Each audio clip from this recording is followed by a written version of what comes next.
because people don't like to use the word medical and autism together. Yet autism, especially for those that have moderate to high profound needs, is very medical. The crazy part is like, okay, but said comorbidities, if a child has them and you treat them, their autism behaviors go down. They go hand in hand. It's like you can't have one without the other, right? Like those comorbidities, medical, they exasperate autism behaviors. They literally increase the autism volume. You take care of those medically, the autism volume goes down. So when she had a combination of both, she had the biggest bowel movement of her entire life. I'm talking about like, you know, like the tubes of ground turkey that you see at the grocery store? Yeah. 3 of those in one sitting. 3. Woo. This is the UNspecial podcast. We are a space for parents to be seen, heard, equipped, and inspired. We're not here to tell you what to do with your child or present the latest and greatest behavior modifications. We are simply here for you, the parent. And our goal, our hope, is that through every one of these conversations, you leave feeling a little bit more inspired and hopeful. We are glad you're here. Hope you enjoy this next episode. All right, people hear the word autism, but they don't see the seizures, the sleepless nights, the fear, the isolation, the grief, the medical battles, and the mom or dad silently breaking while they're fighting for the child every single day. Today, we're going to talk about the side of profound autism that most people never see, like the mornings where there's no chocolate chips and cookies. You may think that's not a big deal, but it is a Very big deal. And we're joined with the one and only Olivia Rojo, praying through autism. Welcome back. Hi, I'm so glad, to be here with you again, especially after getting to meet you in person, which was such a pleasure. You're the only podcast guest that, I know some of them are friends that are local, but like my Instagram friends, you're the only one I've met in person. I know. And like the beautiful part is that it was us trying to get more educated on autism, at the Autism Health Inc. conference, which was amazing. Yeah. Unfortunately, I was there for the first day. And then I know. We missed you. I know. Tell me about it. Back. I know. But what was your big takeaway? Honestly, it was very affirming in the way that parents like me need, right? When it comes to the medical side of autism, because people don't like to use the word medical and autism together. Yet autism, especially for those that have moderate to high profound needs, is very medical. So, and this is not even opinion anymore. You were there. We saw data. We saw case studies. We saw actual doctors present, geneticists, and so much more. So that, for me was the best thing about it, that it keeps affirming that autism is also very, very medical, even though people get offended by, combining those two words together, unfortunately. Yeah, and your tagline is more than autism. Yeah, it's not just autism. It never is. And so much of that first day, all that medical stuff, man, it's over my head. I'm like, woo. And I looked at you like, do you know what's going on? You're like, oh yeah. I'm a nerd. I love learning about all of that, because if I'm going to speak about it, then I better know what I'm saying, or I better learn about it. If not, I'm doing a disservice not only to my own kid, but to others, that I have, are following me on Instagram. And right. I don't take that lightly. I try to advocate based on facts, not on emotion or opinions, because that's a disservice. And most of the advocacy right now is based on emotions and opinions and offense, Yeah, why is it so hard for people to say medical and autism in the same sentence? I guess because they automatically interpret that as autism is not a disease, and it's like no one is saying it's a disease. You cannot catch autism. It's like someone has it, so you catch it. It's just, it has a lot of underlying medical conditions, and I've had arguments with people or discussions where they're like, well, yeah, but that's separate. They're comorbidities or co-occurring conditions. That has nothing to do with autism.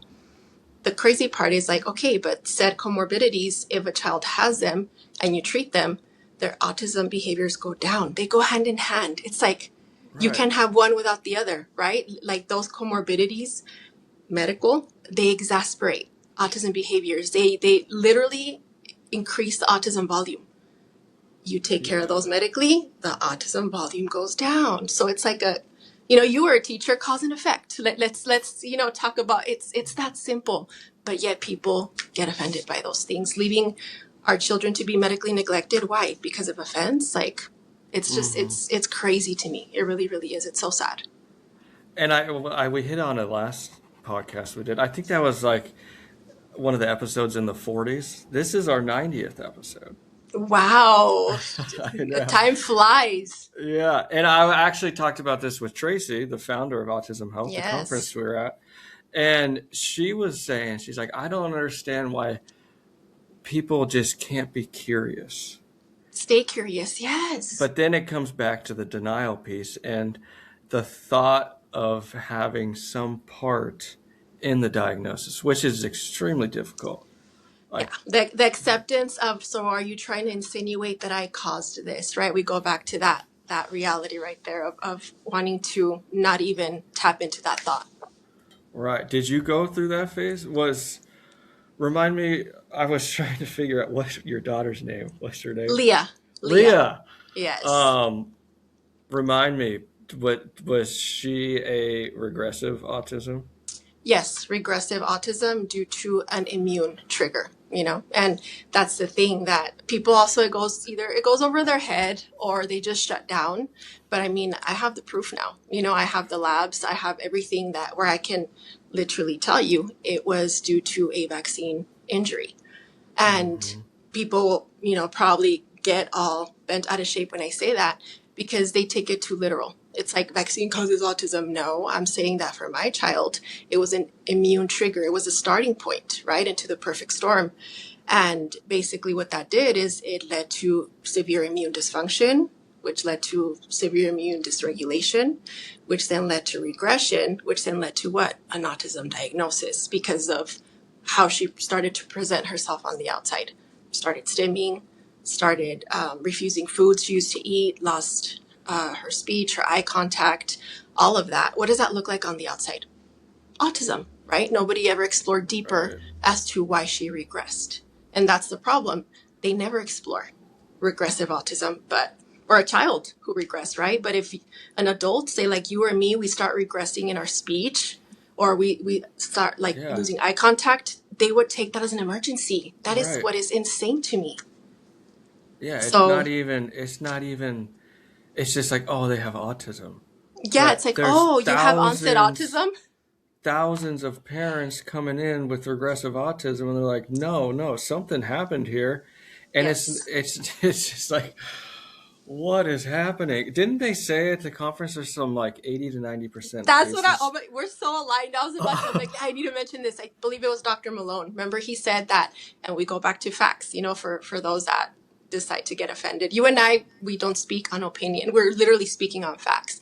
Dr. Malone said that when it comes to autism, they have found that it's 88% regressive autism. 88%. And the reason they had to do a full-on study and why it hasn't been caught as such a big number is because of the way that they're asking the questions in the pediatrician's office now, to where they can't really take that data as official. And they found that loophole that's what they've been doing, the way they ask the questionnaire of certain things. But now they have been able to confirm it's 88% of autism is regressive autism. Something is causing regression. And that, think about that, like the magnitude of that number. It's just insane that people, even hearing that, will still deny it, get offended, or normalize it. Like, well, that's just what happens sometimes, which is what I was told by our pediatrician, but. Right. And I always go back to the parents. I'm like, you can have your medical argument, you can have all whatever science argument you want, but for me, I can never ignore what a parent's testimonial is. Oh, me neither. And there was even another doctor. So we go now to another doctor, a neurologist, who said, you're not born with autism. There was some sort of developmental interruption that caused autism. He said that. He's like, it could have been even before you noticed regression. right? There was an interruption of development. And I was like, whoa. And I remember writing that quote when he said that, and I was like, wow. So, I it's, know for a fact when you talk about the perfect storm and the birth trauma, birth stress, antibiotics, environmental triggers for my son Jack. epidurals, pitocins, and, all Yeah, of that. like Yeah. he was a Overload.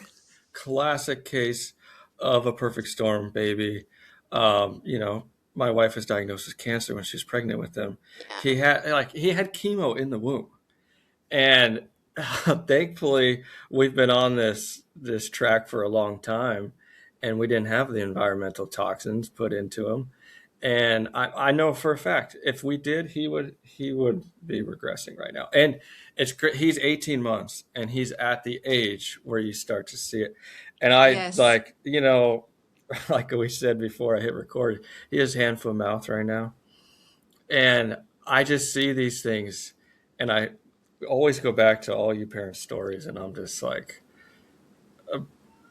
I'm thankful that he has hand, foot, mouth, and Yeah. it's not That's something still else. hard. And I was just, like, I'll just say it. I was hoping it was measles. I mean, we It's have, just, it's the totally two different mindsets. yeah. But see, I understand why you would say that. You have a wife that has cancer. What have they been saying about measles and cancer? What are the studies that they've been saying, right? Oh, there's a lot That on it. someone who had the measles or caught the measles is actually at less risk to get Yes. cancer. And Aaron Siri talks about that in his book, Vaccines, Amen. I have it over there signed by him and all. So I thanked him. Yeah, I was able to take a picture with him. I mean, that man just spit facts, Oh, you man. can't deny it. Yeah. Have you started reading the book?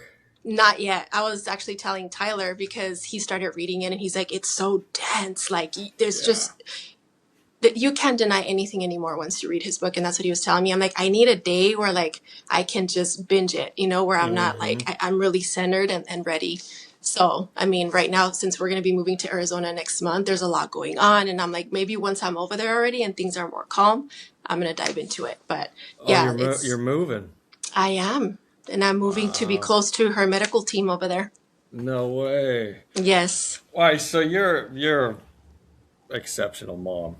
Just Thank you. From what I see, And you're an exceptional dad. You take these long road trips. You've exhausted your retirement to pay for all these treatments because it's not covered by the insurance companies. No.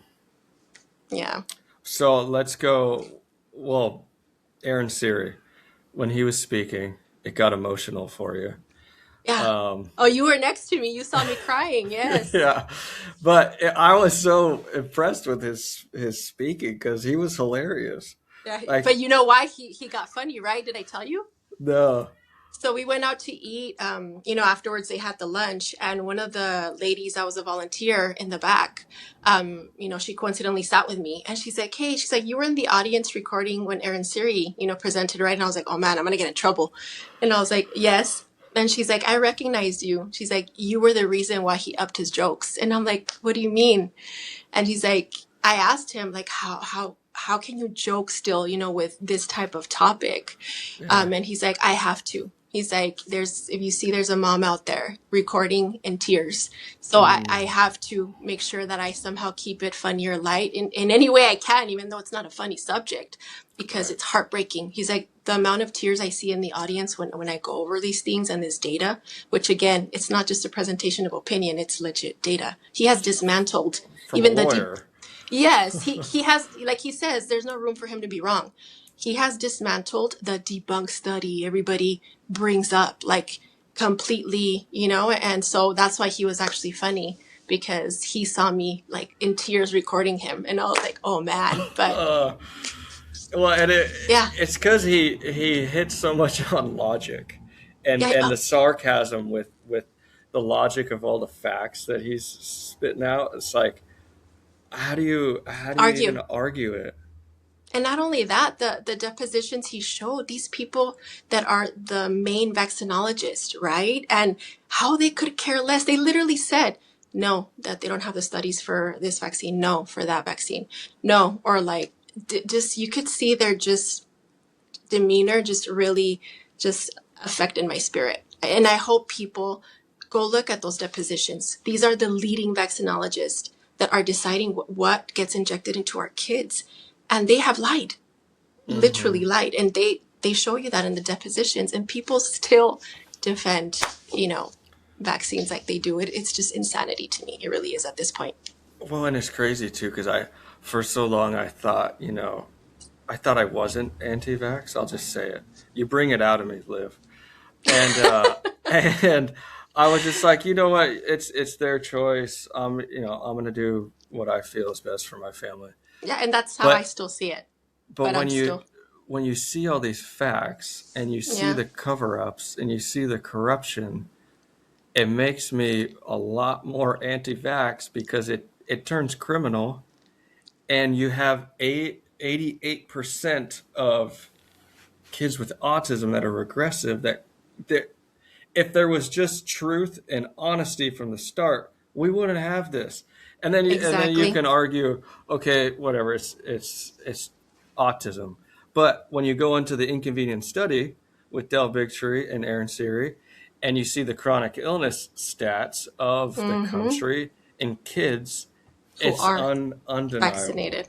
Absolutely. Absolutely. And that's the thing I'm telling you, like at this point, I think it's mental when people can look at the facts, the data, the numbers, and still defend this whole like concept, and even neuropsychiatric things, when it comes to vaccines, like pandas.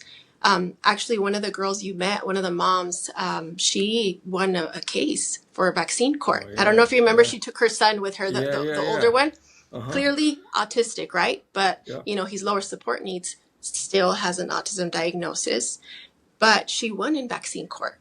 Check this out, though. And her video's on YouTube, honestly, and I need to get her permission to see if she lets me share it. But what she won was that her son they didn't put autism. They put serum poisoning or serum something, a different reasoning why he was injured. It was serum something, but he's autistic. And her case, again, is documented. She won in court. She got paid off, everything. And there was a pediatrician who didn't want to sign off on it being a vaccine injury, even though her son broke out in hives after the vaccine. She had to go to the ER. Like hers was an obvious type of, okay, this is like an adverse reaction, right? And her son regressed and all of that. She won, but that's what they do in court. They change the words so it doesn't say autism. But if you saw him, headphones, teenager, autistic, right. But she went under the whole terminology of like serum poisoning or serum allergy or something. It's just the corruption runs so deep. The wordplay, games, like Tyler says, that's, but again, he has an autism diagnosis. Right. Well, then it goes, also the other side of it is, I think people get so uncomfortable because if you bring in medical and autism, for some reason, maybe social media or just society has painted the picture that if you blend the two together, you somehow don't love individuals with autism and you see them as less than. I just recorded with the special needs coordinator at our church, and we talked about disabilities in the church. And we got into a lot on how God sees people. And it doesn't change if you have autism. No, he sees, absolutely not. It's not a mistake. You were wonderfully and fearfully made, and God loves everybody just the same. And it's just, I don't know. But with that, the verse that I always cling on to is that the first will be last, and the last will be first. Mm-hmm. And that's how he sees us. His eyes see people that way, especially like us. That's how his heart sees us, and that's how it will be in heaven. And that's what I hold on to. The last shall be first. Right. So that's what gets me through. And you go back to questioning like, why me? But like my mom taught me, why not you? Obviously there was a bigger purpose or a bigger mission that he needed from you, so much so that he believed in you, that you could steward the suffering in Oh the man. way, in the way that that's needed, that could pull someone else out of the hole. He trusted you with this. But we're so, self-centered that we think we're here for ourselves, for our own happiness, and just to fulfill our own wants and needs. And no, we're here for his mission. And a lot of people still don't understand that. Yeah, They don't. that hits hard. I met up with a pastor buddy, and I had a bunch of theology questions just on the journey I'm on, and my wife's I bet. cancer. Absolutely. And he said that to me. He said, this may sound messed up, but I am glad it happened to you. And I was like, what? It was like a dagger, I'm sure, like, what do you mean? Yeah, and he's like, because God knew you could handle it, and Yeah. he knew you were going to turn some of the pain into some purpose, which we've talked about. And I think that's our mission, Absolutely. And And if you see, like, the alternative is being a victim and just being like, woe is me, but that leads you down a harder path. absolutely. And It does. And that's how I had to see it too when my mom was taken suddenly and unexpectedly, and I mean, think about it. She was the ultimate autism grandma. Plus she was a paid caregiver to my cousin who was almost 40 that has profound autism. I had won the lottery when it comes to grandmas, right? In the autism community. And she's taken 2 days after her and I host my brother's baby shower, like, and I remember crying with her when they took my daughter, Leah, my in-laws, because it hurt for her having to be taken away because she couldn't be part of the party, because I couldn't host without having to like watch over her 24/7. And when my in-laws took her, I was crying and my mom hugged me and she cried with me. And I'm like, why are you crying? She's like, because it hurts double. You're my daughter and she's my granddaughter. And it hurts me double. And then she's taken from me 2 days later, right? And my brother and I have realized that through her loss, we found salvation. And we're like, maybe that was the why, because if we wouldn't have found God, if it wasn't for that tragedy. And who are we to take heaven away from her? She's in a better place right now than, I'm sorry to say, the crappy hole we live here, with the way the world is so toxic, so just narcissistic, so much suffering.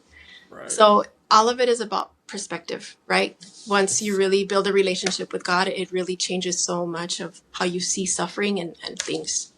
Yeah, it changes everything. And Absolutely. it goes back. Everything is a choice. I always, like my kids, I tell them that all day. Like, I don't want to do I'm just like, it's a choice. Even joy, you know what I mean? Yeah. Yep. Choose joy. Choose hope. Choose happiness. It's a choice. You're really going to make is. your life a lot worse if you choose the latter. So, all right, you're moving to Arizona. Yes. Tell me about the journey you've been on with Leah and MedMaps, right? Yes. We're under the care of a MAPS neuroimmune specialist neurologist who left the mainstream medical system many years ago. And your PX doc is in Arizona. Yes, and so is Dr. Bohr, which, he focuses also on at NeuroActive, nervous system, red laser therapy, primitive reflexes. So basically, I need a team to work synergistically to enhance her improving and to help her medically. They need to work together. Yeah, I can't just have one. I mean, will it help? Yes, but if I have them three together, working synergistically, then I can enhance the healing that she needs and requires. And she's 12? 10. 10. She's 10 years old. What have you been seeing with PX docs? I just had a scan Monday. Oh man, and then I got the results yesterday and they're Horrible. bad. They're bad. I bet, with everything that you're carrying. I mean, we're only human. You know what I mean? Your body remembers and carries it all. Yeah. He was laughing. He was laughing. He's like, I mean, it all makes sense, but your body is under immense stress right now. Absolutely. And I can see it in the scans. And so he's like, here's what I want you to do. Obviously, keep coming, getting adjustments. Mm-hmm. But he's 3 things. He's like, I need you to start doing some breath work. Wim Hof has a great app. I did my first one today. and then cold plunges and infrared saunas. You like do those three, keep coming, keep working out, doing what you're doing, and I'm pretty confident you can start getting your system back to regulated. But But I at the told same him time, it's he understands what you're going through, right? So he's just supporting you through it because he knows, like, it makes sense. right. And I told him, I was Yeah, like, I have noticed in the last month a change in my body. Like I can feel it me now. too.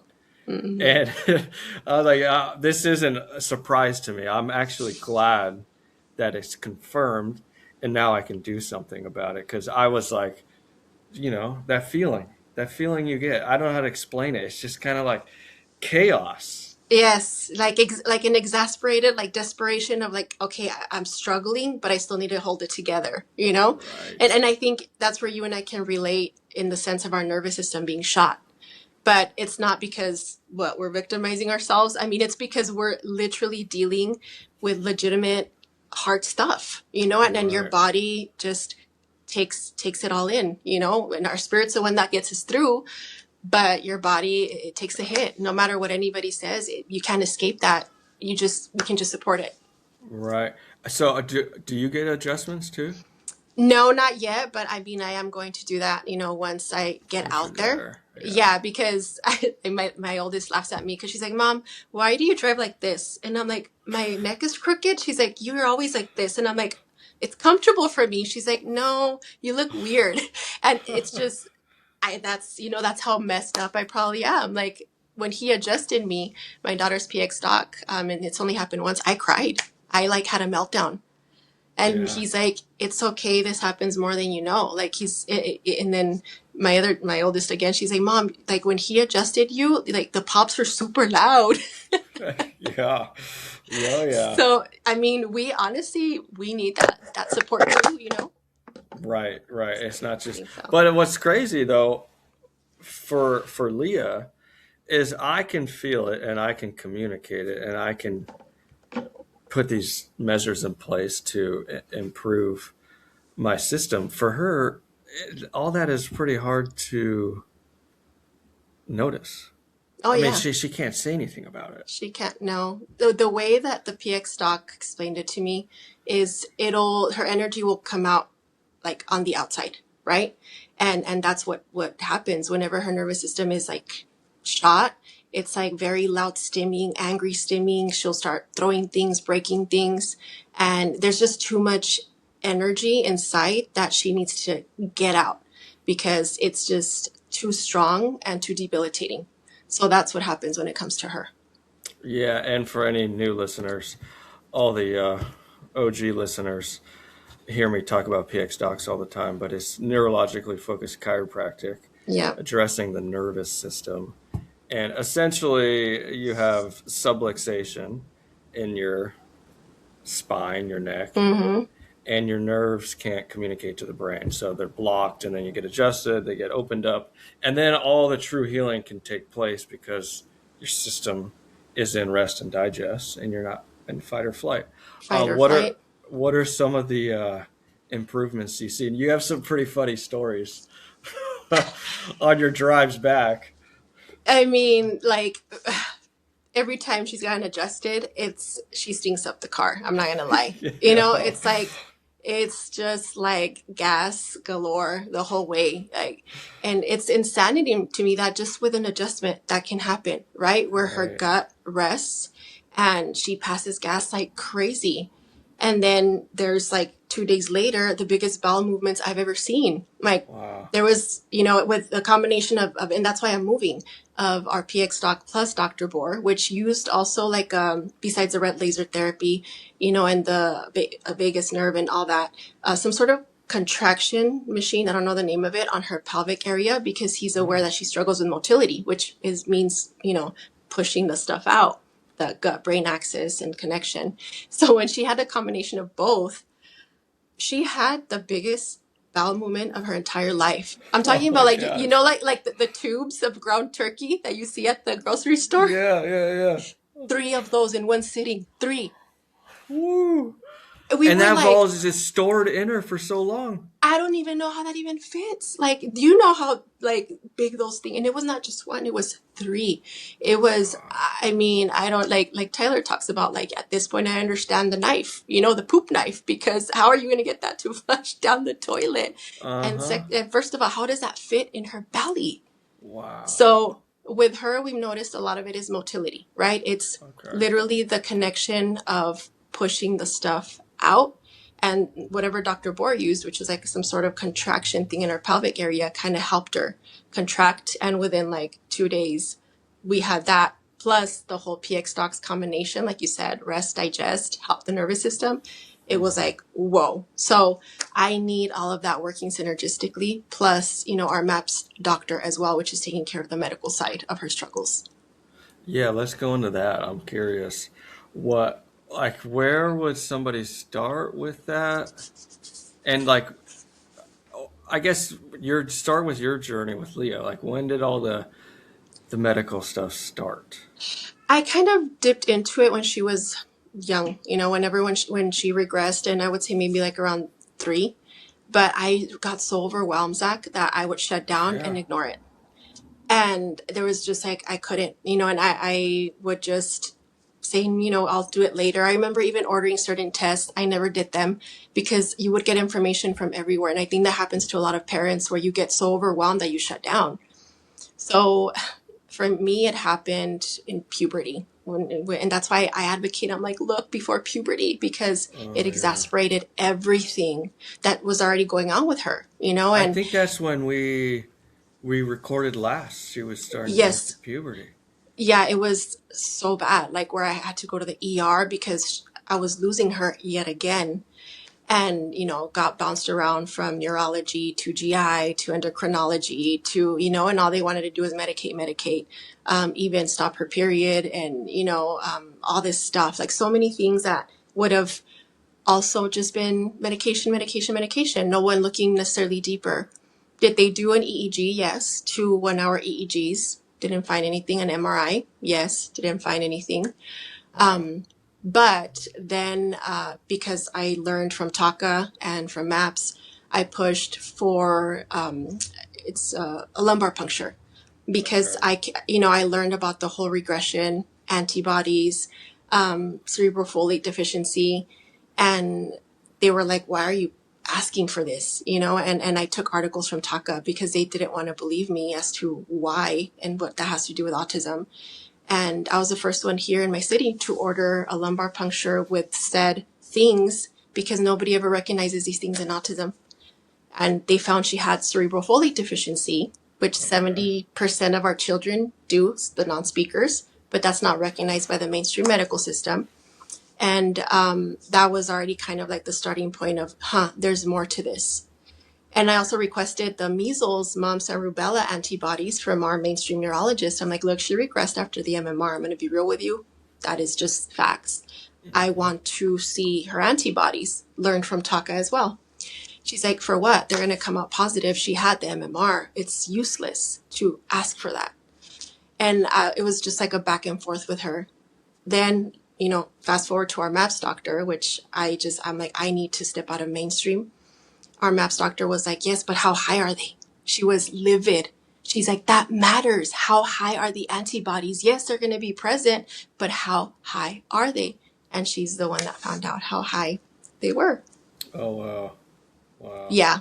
I went when I was just done with just being bounced around and no answers. And I was losing my daughter all over again. Her sister was becoming scared of her. We all develop PTSD. I mean, we have the bruises, the scratches, literally our house falling apart. That's when I said, I just need to pull out my teacher retirement and let's go to MAPS and find a MAPS doctor. And that's what I did. It broke me to rebuild me, honestly. Yeah. And now you're moving. Now I'm moving, I'm moving from a 2-story home, a home that's ours, to a 2 little bedroom apartment. I don't care. I just want Yeah. peace and I want my daughter to be okay. So I Wow. can get her the care that she needs, that none of it is mainstream medical care. It's our MAPS doctor. It's Dr. Bohr at NeuroActive, and our PX doc. Because when I went for Dr. Bohr that week for an intensive, that was the best I have seen her in years. Oh, no way. And that's when What did they do? So he does the red laser therapy. He helps, Okay. and also, nervous system care, primitive reflexes, and the lasers basically help with like your mitochondria, your ATP, like cell energy, all of that, which she needs, because she has mitochondrial dysfunction. Yeah. So that's when I realized, whoa, I have all these three. I'm doing the care using all these three MAPS, PX, Dr. Bohr. It completely enhanced her like healing in that week, or how good she felt. She didn't want to even use her iPad, which she uses it for music. She needs to have music all the time.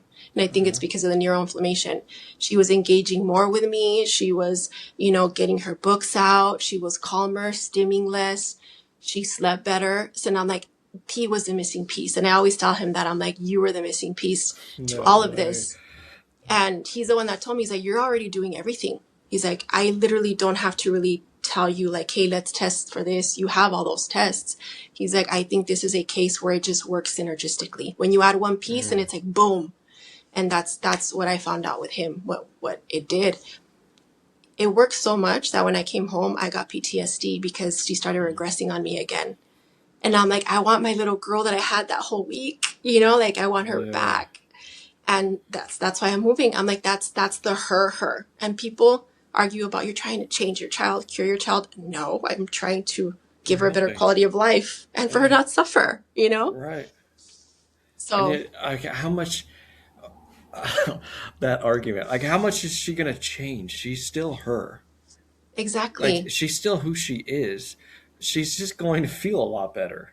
Yeah, it's like her throwing things, her hitting us, her like, that's not her. You know what I mean? Like, No. I'm not trying to take away who she is. I'm trying to help her come out of who she really is, and hopefully one day communicate through spelling, or whatever method. I was going to ask that.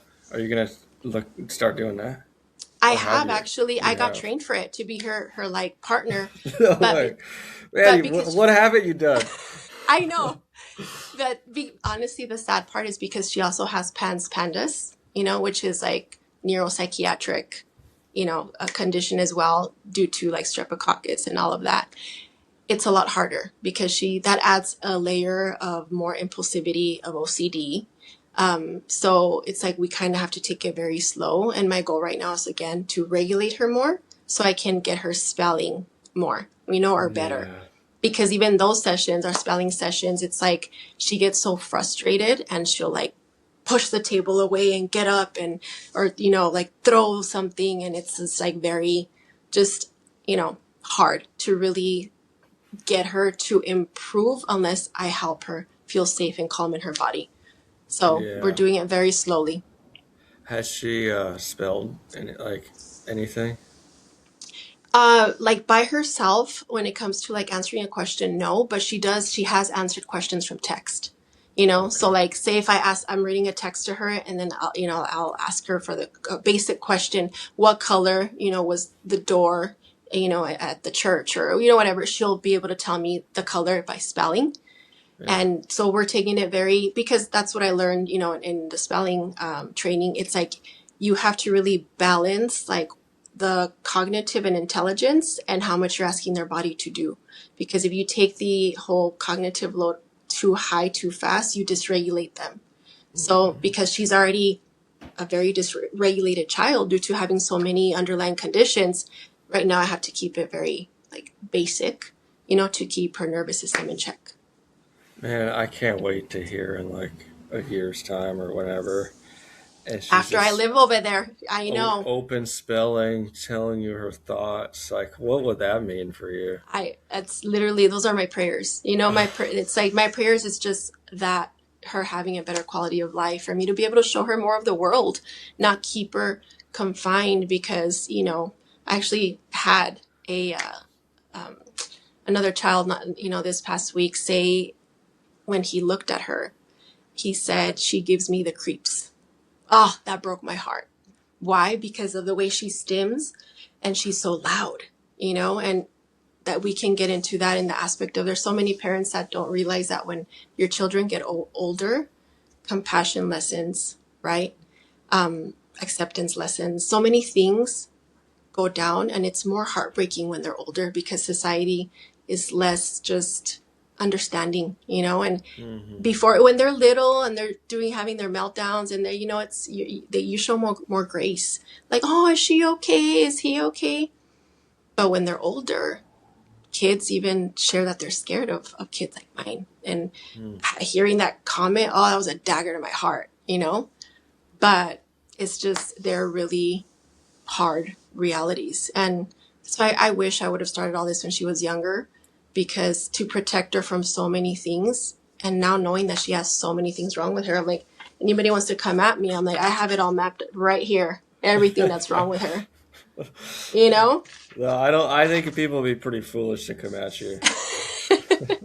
Yeah, Right. if everything wasn't just autism, it never was. And if I would have started this sooner, where could she have been now? And that's what I try to preach to people. I'm like, I'm not telling you to go cure your child. Just double check, because this is how, this right here, like how MAPS, TACA, and biomedical functional medicine, this is how they see autism. They look at this whole wheel. Mainstream medicine doesn't do that. They don't do that. They just look at the outside and autism, here's, Abilify and therapies. No, like mainstream they have our children medically neglected. This is how biomedical and functional medicine doctors look at an autistic child. They check every single one of these systems. So you look at this, and then this is everything that's wrong with my kid in every single one of these systems. Like, you mean they don't just look at the DSM-5? No, they don't. No.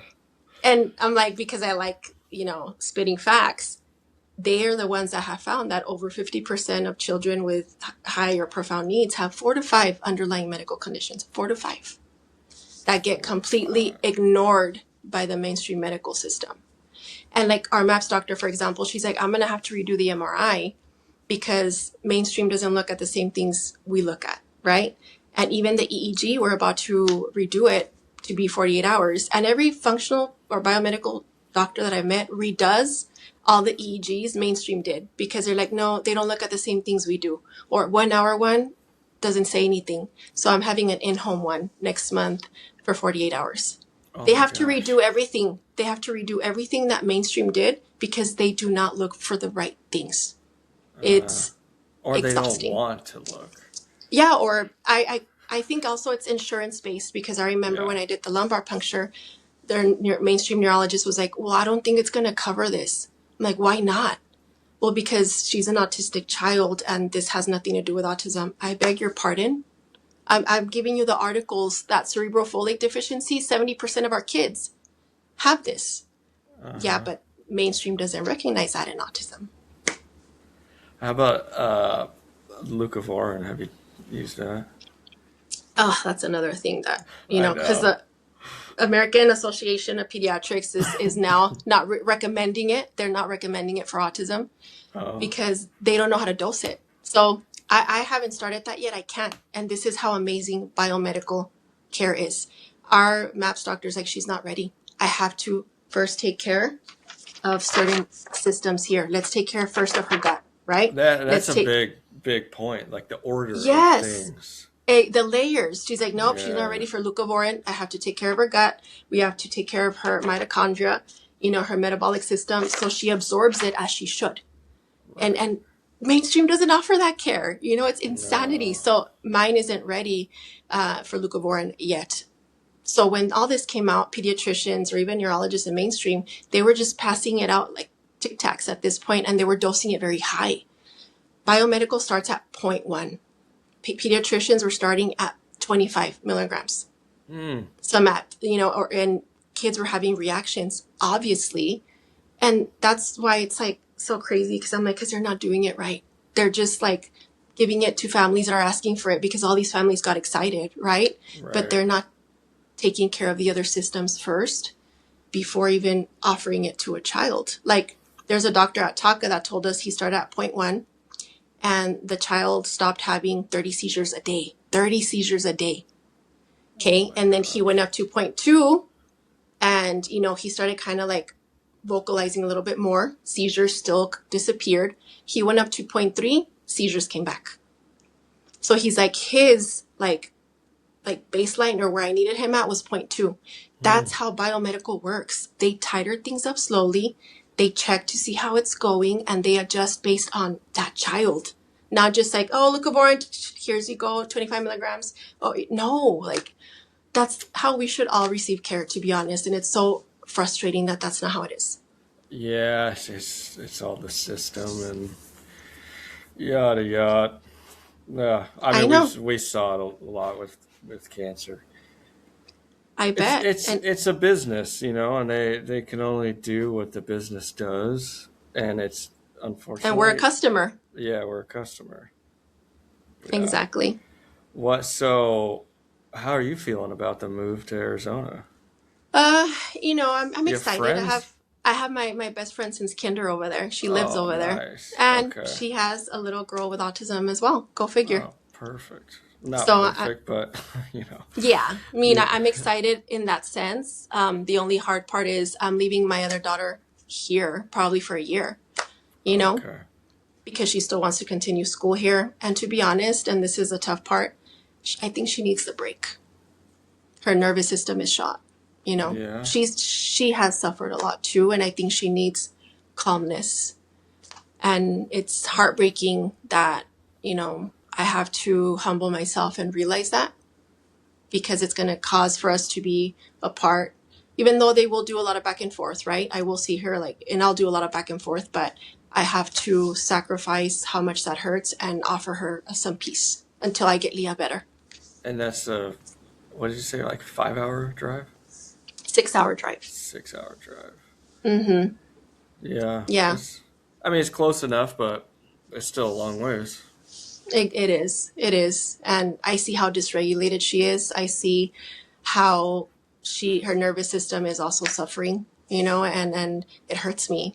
She also, she flinches. Like I've told you before, sometimes if her sister, you know, comes near her, because she doesn't know if her sister's going to come hug her, if she's going to attack her or hit her.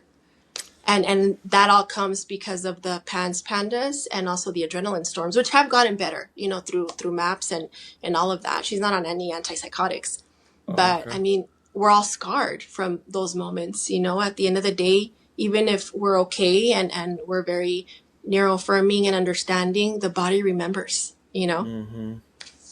And that's one of the hidden pieces in a special needs journey is the siblings and what they endure. Yeah. There's some resilient kids. Yes, for sure. and it's we have to always remember to make sure that we keep an eye on them as well, and they don't fall through the cracks, you know. Mm-hmm. What gives you the most hope for your future? I think knowing that I can do something about it and that everything is falling perfectly into place as we need, you know, and just that there's hope, you know, like people want you to accept things as they are. Why should we accept things as they are? And you've seen it. Exactly. You've seen some of the improvement, and you're just like, all right. That's amazing. We don't settle, right? Just like even you, like with your journey, you're not settling. Okay, this didn't work. What's the next thing?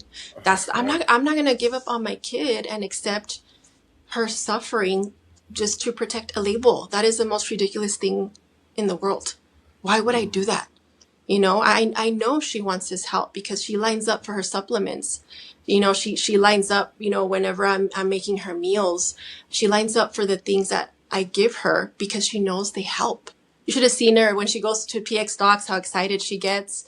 And even with Dr. Bohr, and she would, you know, lay down for the lasers, and she knows. And that's what's crazy to me, that people don't want to presume competence in that area. Oh, yeah. It's going to be hard to change a diet, but guess what? Your kid will understand. Hey, this makes me feel better. Presume competence there. Oh, I can't do juicing, or I can't do this with my kid. There's no way. Presume competence there. Is it hard at first? Yes. Pick your heart early. Right.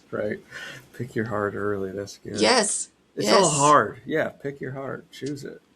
Choose the hardest reality early, so later on, it's not so hard. Right. What would you say to a mom who just got a diagnosis and feels terrified of what's ahead? First, Or forget dad. everything. Yeah, forget everything you're ever told with the mainstream medical system. Find TACA, the Autism Community in Action. Find Autism Health Inc., the conference you and I attended. Find also MAPS. And there's another one that I'm forgetting. I think it's called Finding Hope. All of those, do that first. Forget the noise of the norm and Mm-hmm. go to those organizations first and investigate. Always investigate if there's something else going on with your kid besides just autism. Always. That would be the first thing. Yeah, and it's like don't give up. So like I've heard No. so many things that have helped so many different um, kids, and you just never know. No, Like and like for one, it was glutathione. For one, it was hyperbaric chamber, and you just gotta keep trying. you keep trying. Forget what everybody says, the norm. Every child is different, and what your child may need is in the answers of these organizations. And there's doctors out there that see our children worthy of whole child care. And I don't know why that's so controversial. I think it's actually horrible that mainstream doesn't see them worthy of whole child care, and they just give them a diagnosis because of how they look on the outside and what they do. Yet this other side of medicine sees them worthy enough. And I'd rather Yeah, go with the side that sees them worthy. totally. And then I guess we could just round it home with this. The phrase you said, "Why not you?" Why not you? You know, when you There's get there's purpose in it. into those mindsets of like this is horrible, like why is my life turning out this way, but why not you? Yeah, You have the choice to turn it around. absolutely. And if your child just got diagnosed, you're in that crucial time period where the most change can happen. Don't waste it. Yeah, 2 to 6 years old, get to it. I wish I would have, because that's when things can improve the most and the fastest. Yes, even when they're older, it can, but it's a lot slower. yeah. It's a lot slower. Never Well, accept suffering or pain as their personality. Never, no matter what anybody tells you. no, no. Well, I'm super excited to continue following your journey and seeing where Thank it you. goes. I'm Same sure with we'll see you yours. at another conference. There is a spellers conference in San Diego I in know. I want to go to that October. one so bad. Yes, October, and then TACA's having their conference too, like a week away. So, and Oh, Lisa invited me to that one, the head of TACA. So I'm oh. like, oh, let's see how I manage, because I want to go to both. I haven't checked out Taka too much. I should. Yes, yeah, Maybe that's that's next. another good one for sure. I mean, when you can, obviously, you Yeah. have a lot on Oh, your plate too. before you go, have you ever read Decoding Cody? No, but I've heard about it and I've been recommended for Woo! me to read it. And you I'm know what the thing like, about me is, like, at night I read my Bible and I start falling asleep, but I make sure I don't. And if like, so I prioritize that, but like when I try to read, I start falling asleep. That's how exhausted I am. I need to get better at yeah, just. I'm with you. Did you read that one already? I'm like halfway through. I try and Mm. get in a chapter before I fall asleep at night, but Yeah. it's all about how, you know, it says in the Bible that nobody's without excuse, and God will reveal Himself how He does, and it is a crazy book because it's all about how kids with autism can see into the spiritual world, and that's how God is revealing Himself to them, and it's multiple individuals spelling this. It's all Mm-hmm. non-speakers spelling it, and it gives you chills. And I had a student that I had an experience where she was seeing angels and she was telling me about it. She was able to speak, Wow. and I was tripping out. We were in church and she was all like peaceful, like the angels are flying everywhere. I'm like, what? I don't see them. How do I see them? You It just, know? yeah, and I don't doubt that, because I'm not gonna lie to you. I did a 7 day fast, and I got that revelation too, and it was like probably like a year ago, that non-speakers are going to be part of the end times. That and they're the perfect population, because people will not believe them because of how they look, because of their behaviors, because of how they communicate, and they will be mocked, and there will be so much. And look at what's happening with spelling. Yeah. And I just 7 day fast, and I that's all I kept hearing, and I would just journaling what I kept hearing, and it was all regarding them.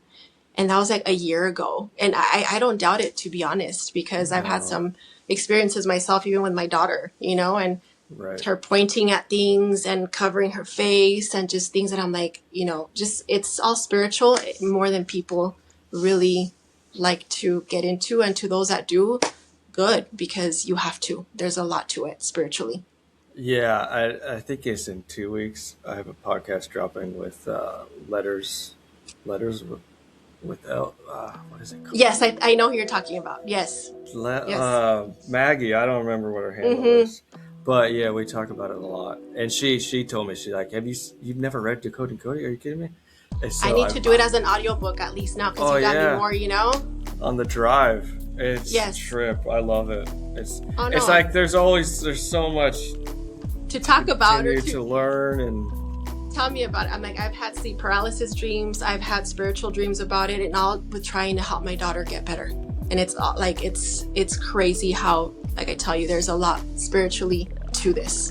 And it goes back to the battle's not flesh and blood. Absolutely. And when we talk about all the medical system and all the corruption, the evil. If you really zoom out, like, it all makes sense. There's a lot of evil within all of those systems. Everywhere. Yep. Yes, there is. We have faith. Yes, indeed. All right. Well, thank you so much again for being on. We'll see you on the Instagram. Of course.